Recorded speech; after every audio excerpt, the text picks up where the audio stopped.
It's Friday, December 10th, and this is now on H&N. Angered that they allowed it to go this long. We're getting even more reports of hospitalizations from that tainted Navy water. A new report shows how much Americans are spending for everyday goods. I'm Michael George with the impact on prices for holiday gifts. Prices have accelerated pretty dramatically. These stories plus, the Honolulu Marathon is back this weekend, but not like you remember it. Those details coming up on This Is Now.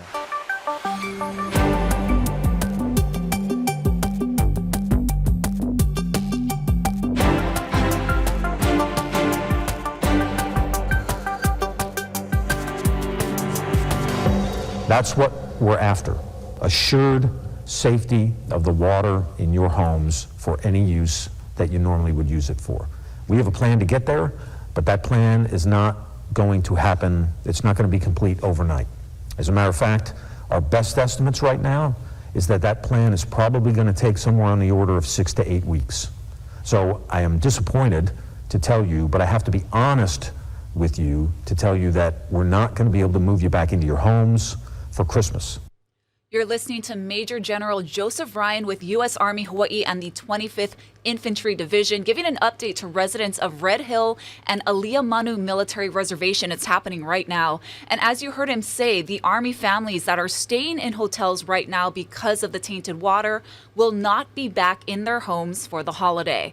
He said the Army is working on a plan to ensure their soldiers and loved ones can return home to safe water, but he anticipates it will take at least 6 to 8 weeks, and that's the best estimate at this time. We'll hear more from Army leadership later in the show. And we should also learn much more coming up in just a little bit when Navy, state, and city officials give lawmakers an update at 1:30. We'll bring that to you live on your H&N digital platforms. And this is happening as more people are reporting hospitalizations and seeking medical treatment from the contaminated water. Now, Navy mom Jamie Simek lives in military housing at the Hickam base. She says she's been hospitalized for 4 days and was just diagnosed with hydrocarbon toxicity. Mahailani Richardson spoke with her. What are your symptoms? What are you feeling? Severe pain in my back and by my kidneys, and it goes up the left side. The left side is swollen right now. Incontinency and severe pain. Diarrhea all day for the past 3 weeks. Yesterday was the least. Vomiting all day, even with anti-nausea medicine. Severe pain in my upper abdomen. There's a little lump by my belly button, and then the lower abdomen, and then sharp pains and palpitations in my heart. I have to breathe easily because if I breathe too hard, it feels like somebody's like if I take too big of a breath, it feels like somebody's ripping my stomach apart. I had some staph on my face. My face is destroyed from the oil and washing with it. My hair is falling out. The nausea on top of the vomiting. If you don't vomit, you're still nauseous all day. I've had a standing order for anti-nausea for about 6 months, just to keep filling. The heart palpitations. Jamie, so tell us. Foggy brain. So you got admitted into the hospital part of Tripler. What unit are you in Tripler, and what are they doing for you to try to overcome these symptoms that you're feeling? I am in the ortho-neurovascular floor. They have had me on fluids, steady stream of fluids. I'm on morphine for pain medicine, oral and IV anti-nausea. And the rest of your family is now staying in a hotel in Waikiki, so you have evacuated your home at Hickam. Yeah, we got out Saturday at 6 in the evening and got into the hotel. So the husband and kids are there. Jamie, how long do you think that you'll be in the hospital at Tripler? I don't know. There's not even a plan of action right now. Jamie, you've seen the news that the Navy's testing and they're communicating with Department of Health now. They said that there was diesel found in their water. When you saw that, knowing how you've been feeling, what was your reaction? Same as the first time. Anger and relief. Anger that they allowed it to go this long. Anger when I see all the posts on Facebook of other people that have had symptoms, severe symptoms, and have been ignored as well. But relief, because other people are seeing it, hearing it, and smelling it. So maybe it'll force their hand to finally do something. Because the fact that they said, the Navy says, well, we reported it to the Department of Health, they should have reported it to their housing communities and their service members. They should have reported it to the schools. They should have reported it to all the businesses that there was a leak. Sorry, heart palpitations. What are you feeling right now? Today's one of my hardest days. Now back to that town hall for Army families impacted by the water crisis. Army leadership says they will be implementing a compensation program to help cover out-of-pocket costs. You're going to be compensated for lodging that you will be authorized to procure, and you'll be compensated with a per diem entitlement that really covers meals and incidentals. But we're going to provide you with a plan on this is you, this is where you should go, and this is when you should go there to take care of processing your financial entitlements, okay? So some of you are going to get told, first thing Monday morning, come to AMR Community Center and start your process.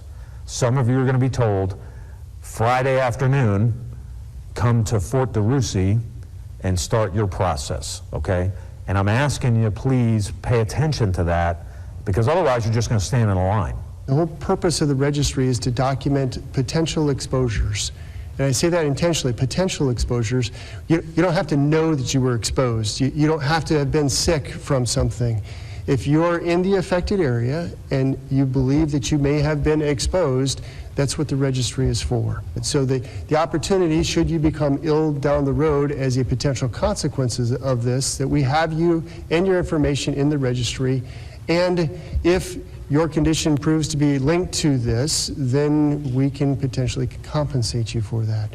So that's the whole idea, is we start to do the documentation process now, so further down the road, you can be taken care of. The Board of Water Supply is now warning Oahu families that the city and county's water could eventually be affected by the Navy's water crisis. The agency says keeping contamination out of the aquifer will be a long-term challenge. With 2 BWS wells now shut down as a precaution, officials say non-Navy water customers could face mandatory water restrictions in the coming months. Meantime, even more confusion. The Navy now says the Aiea Halava well that was shut down 1 week ago is not contaminated. It says the crude oil compounds that turned up in a state sample last week are from an off-service section. But a reminder, here's what the Board of Water Supply's chief engineer said yesterday, live on This Is Now. So where did it come from, Navy?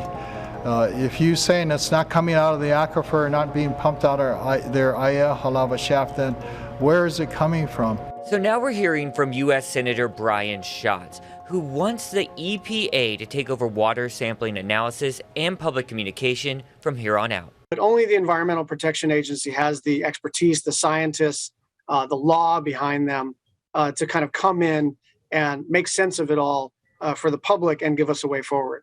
The state health department collected water samples at the Kapilina Beach homes in Eva Beach after multiple complaints of illnesses.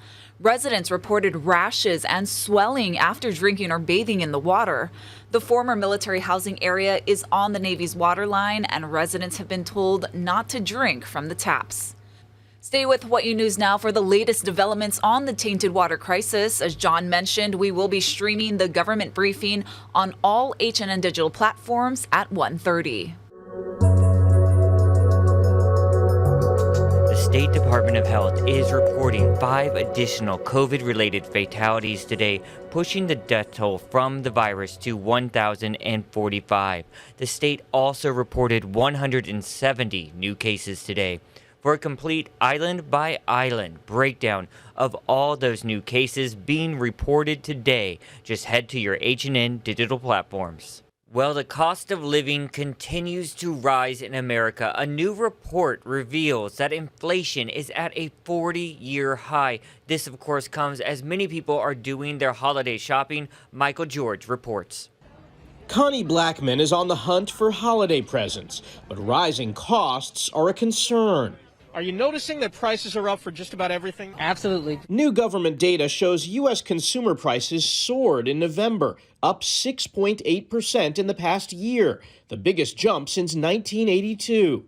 That has Blackman and millions of other Americans shopping with a strategy. I'm going to look for bargains, definitely price hunt. I'm probably doing a lot more of that this year. Rising prices are also impacting everyday items. At the grocery store, beef and bacon are up more than 20%. Gas has skyrocketed 58%, the largest 12-month increase since 1980. A major reason prices remain high is because of continued disruptions in the supply chain. Take the auto industry, for example. Fewer new cars are being built because of a microchip shortage. That's increased demand and prices for used cars, which are up more than 31% in the past year. Prices have accelerated pretty dramatically. CBS News business analyst Jill Schlesinger says the trend will continue. If you think that this is going to be behind us in the next couple of months, it's not. We are going to see higher prices, probably well into next year. Shoppers like Brad Mountain are trying to take it in stride. It is what it is. It's we need some celebration in our life at this point. A holiday celebration that comes with a higher cost. Michael George, CBS News, New York. Well, after a bit of a hiatus, the Honolulu Marathon returns this weekend. We got Jim Mendoza joining us right here in the H&N Digital Center with those details. Jim, what's up? Jonathan, you know, the race organizers say it's not too late to sign up for this weekend's big races. The Kalakaua Merry Mile is on Saturday, and the marathon is on Sunday. The event usually draws about 30,000 runners, with about half coming from Japan. This year, with Japanese travelers facing quarantine when they get home, only about 300 are signed up, but Japanese sponsors haven't backed out. Our two sponsors, Japan Airlines and Mizuno, have continued to support this event financially. Even though there's going to be very few Japanese participants here, without that, I don't think we'll be able to put on the event. So we're putting this on because we think it's important for the community. It's important for the marathon to not go dark 2 years in a row. The pandemic has changed a few things. There will be no shuttle service from Waikiki to the starting line and no clothing storage service on race day. So, Jim, just how many people are going to participate? Currently, about 14,000 runners are signed up for the event. But race director J.J. Johnson says not all who register show up on race day, so he's anticipating at least 10,000 will participate. Despite having more time to plan this year's event, Johnson adds that COVID restrictions have made organizing an entirely different challenge. Still, he's glad to once again get the show up and running. All right, Jim Mendoza, thanks for those details. And keep in mind, if you're interested in learning where those closures are this weekend, you can head to your H&N digital platforms. We have a link posted there. Let's toss it over to Guy Hoggy with more on how the weather's going to be.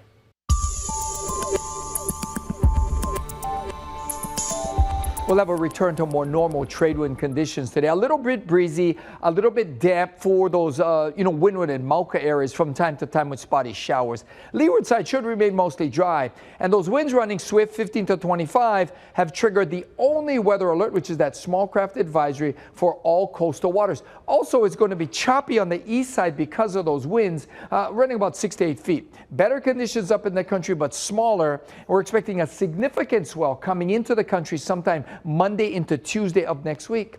And if you're running in the Honolulu Marathon, it might be a little bit challenging because of those strong winds as you head out towards Hawaii Kai, but those strong winds will help push you towards the finish line as well. There will likely be some scattered showers, not so much Sunday morning, but in the afternoon through Monday and to some extent Tuesday. That's the next best chance for some meaningful rainfall, but the rainfall will be moving along quickly, so we're not expecting anything in the way of severe weather anytime soon. Now to a special one-on-one interview. CNN's Becky Anderson sat down with Bill Gates and asked a wide range of questions. Here's what he had to say. Have you been surprised, shocked by the effectiveness of the anti-vax campaigns? I mean, you've been caught up in a lot of misinformation yourself. Conspiracy theories abound. What's your sense of where that's come from and where that's going? Well, we've always had some vaccine hesitation. You know, it's a metal needle, you know, the child cries, it's a foreign substance. And so you really need to trust that the right safety checks, the right manufacturing's been done. Because the pandemic is such a surprise and so negative, people do seek out simple explanations that, you know, maybe it was caused by something, or there's some ill intent between either the pandemic or the vaccines that somebody's done intentionally. You know, if we get into communities and find the right people, you can overcome that. You know, here we've got kind of a rush because the vaccine levels will determine how much death is ongoing. It's primarily the unvaccinated who are dying. You've recently said that we can control the COVID pandemic. You said you hope by next year. How? We're getting more vaccine coverage over time. And, you know, so the peak impact should go down quite a bit. And each society will have to make the trade-off of, you know, are they still wearing masks? What kind of events are they doing? But we can look forward to a time where it'll be a disease more like flu has been, where it's not completely disrupting things like education. Despite the fact that we are continuing to see these new variants, not least the most recent. You know, there's still some evaluation being done. You know, what are the health impacts? It's clearly very transmissive. You know, we're working on adapted vaccines that there's very good chance we'll need those. Looks like some of the therapeutics are not affected, so hurrying to get those out will make a lot of difference in the death reduction.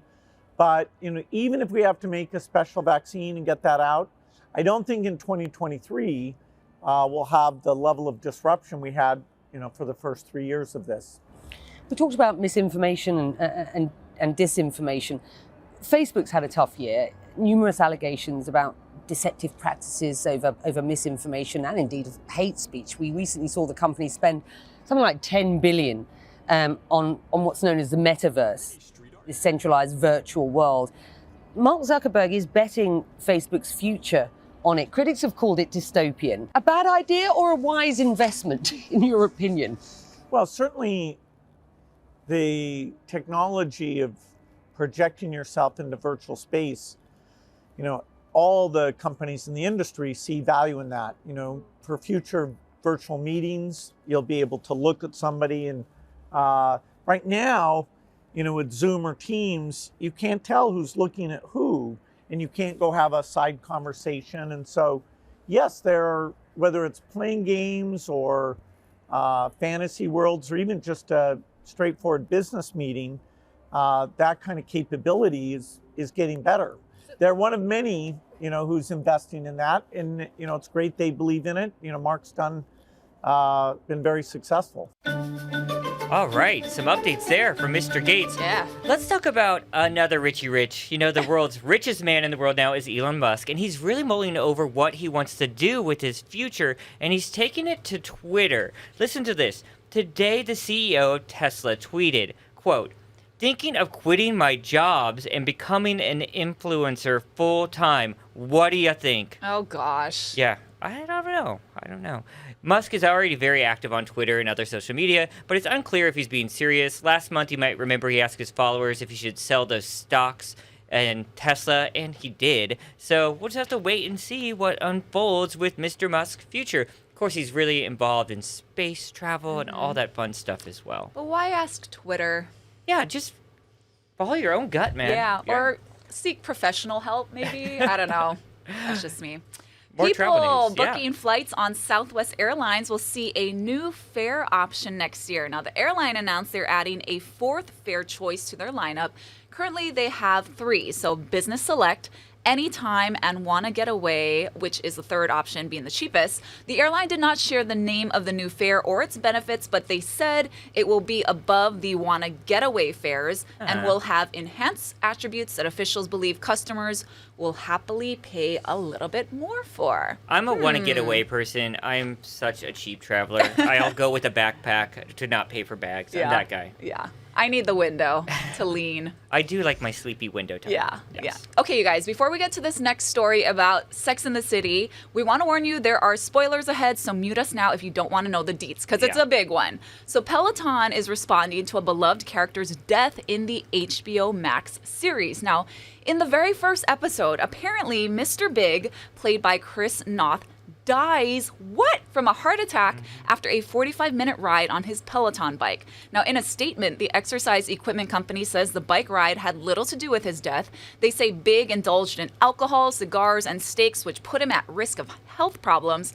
And Peloton also mentions his previous heart procedure in Sex and the City's 6th season. Now, People magazine reports that while the company knew one of its real instructors would be playing a fictional trainer in the show, they didn't know Big would die or the role their bike would play. I guess a heads up would have been nice, Sex and the City. I watched both episodes that have been released, and it was a shocker for me because I hadn't seen that story yet, but that headline's everywhere, so I don't feel too bad about the spoiler.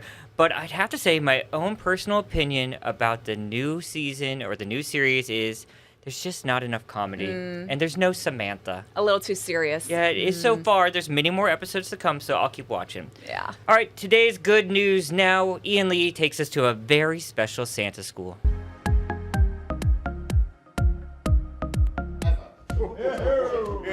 Apparently, old Saint Nick wasn't born to be Santa.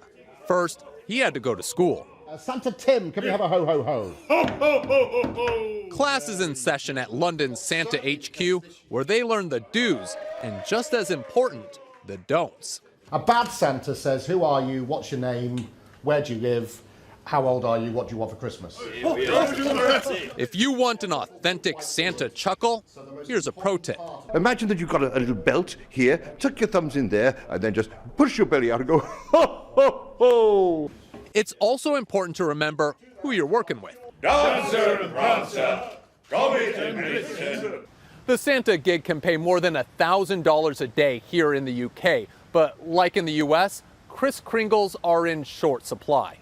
But of course, the world has changed since last year, and we would be foolish to ignore those changes.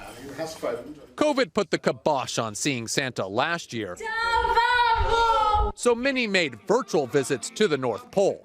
But now, he's coming to town. The belt is rather good. But how will Santa stay safe and not deliver COVID along with any presents? All our reindeers are jabbed. The ones that need the boosters have also had the booster. They're all very, very happy to do it. Plus, the big guy visits at night when everyone is asleep, so he can spread the magic of Christmas while keeping his distance. Ian Lee, CBS News, London.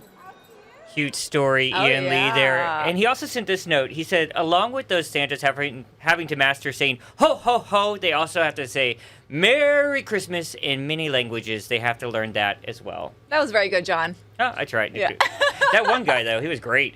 You guys, coming up in just minutes, pretty much an hour away from now and a few minutes and change, we're going to bring you special coverage of that lawmaker briefing regarding those Red Hill water woes. You don't want to miss that. We're going to bring it to you live on all your H&N digital platforms. And then, of course, Ashley's going to have an update for you coming up later on First at 4 on KHNL, so you don't want to miss that. Guaranteed more developments to come on that story. You guys have a safe afternoon. And Ashley, good luck on the marathon. Thank you, John.